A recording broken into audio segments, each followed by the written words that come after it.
చిన్ని కథలు చెప్పనాకి స్వాగతం. చిన్నారి రాజు అందమైన కళ. ఒక చిన్న కథ. ఒక ఊరిలో రామయ్య అనే రైతు ఉండేవాడు. రామయ్య కొడుకు రాజు. చిన్నారి రాజుకు చదువు అంటే ఆసక్తి ఎక్కువ. మంచి బట్టలు, స్కూల్కి వెళ్ళేందుకు మంచి బ్యాగు లేకపోయినా కష్టపడి చదివేవాడు చిన్నారి రాజు.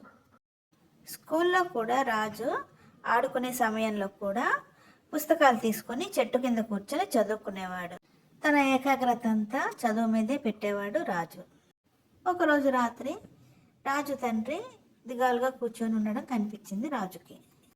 తల్లి కూడా వంటగదిలో ఏడుస్తూ ఉండడం చూశాడు రాజు. ఆ సంవత్సరం వర్షాలు పడక పంటలు పండలేదు.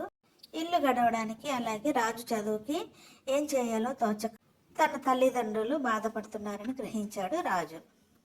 ఆ రోజు రాత్రి వెన్నెలలో కూర్చొని రాజు ఆకాశం వైపు చూస్తూ దేవుణ్ణి ప్రార్థించసాగాడు. తను తొందరగా పెద్దవాడై తన తల్లిదండ్రులకు సహాయం చేయాలని, తను పెద్దయ్యాక తను చదివిన స్కూల్లోనే తన పాఠాలు చెప్పాలని రాజు కోరుకున్నాడు. రాజు ఎప్పటిలాగా స్కూల్కి వెళ్ళసాగాడు. స్కూల్కి వెళ్ళే ముందు తన తండ్రితో పాటు పొలానికి వెళ్ళి తను చేయగలిగినంత సహాయం చేసేవాడు రాజు. తల్లి చెప్పిన పని కూడా చేసి స్కూల్కి బయలుదేరి వెళ్ళేవాడు రాజు.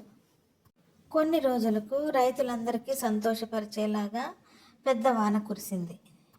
రాజు తల్లి ఆ వర్షంలో గంతసాగారు సంతోషంగా. పచ్చని పైర్లతో ఇక తమ కష్టాలన్నీ తీరిపోతాయని అందరూ సంతోషించారు. పండుగ సమయంలో స్కూల్లో పెట్టిన చిత్రలేఖనం పోటీలో రాజు కూడా పాల్గొన్నాడు. తన తండ్రి కథని, తన కుటుంబ కథని చిత్రంగా గీసి మొదటి బహుమతి పొందాడు రాజు. రాజు తండ్రి రాజుకి ఇష్టమైన పుస్తకాలు, కొత్త బ్యాగు, కొత్త బట్టలు కొనిచ్చాడు. ఆ సంవత్సరం పరీక్షల తర్వాత రాజు వాళ్ళ స్కూల్ ఉపాధ్యాయుడు వచ్చి రాజుకి స్కాలర్షిప్ వచ్చినట్టుగా చెప్పాడు. ఇక రాజు పై చదువులకి మొత్తం స్కాలర్షిప్తోనే చదువుకోవచ్చు అని చెప్పాడు ఉపాధ్యాయుడు. రాజు తండ్రి రాజుని ఆశీర్వదించి, దైవ సహాయం నీకున్నది, నువ్వు కోరుకున్నట్టుగా పెద్ద చదువులు చదివి అభివృద్ధిలోనికి రావచ్చు అని కొడుకుని పట్నం పంపించాడు. రాజు తల్లి కూడా రాజుని క్రమశిక్షణతో కూడిన చదువులు చదువుకొని పైకి రావాలని దీవించి పంపింది. రాజు తర్వాత అదే ఊరికి ఉపాధ్యాయుడిగా వచ్చి ఆ స్కూల్లోని పిల్లలకి చదువు చెప్పసాగాడు. తనకెంతో ఇష్టమైన తన చిన్ననాటి కళ ఆ రకంగా నెరవేర్చుకున్నాడు.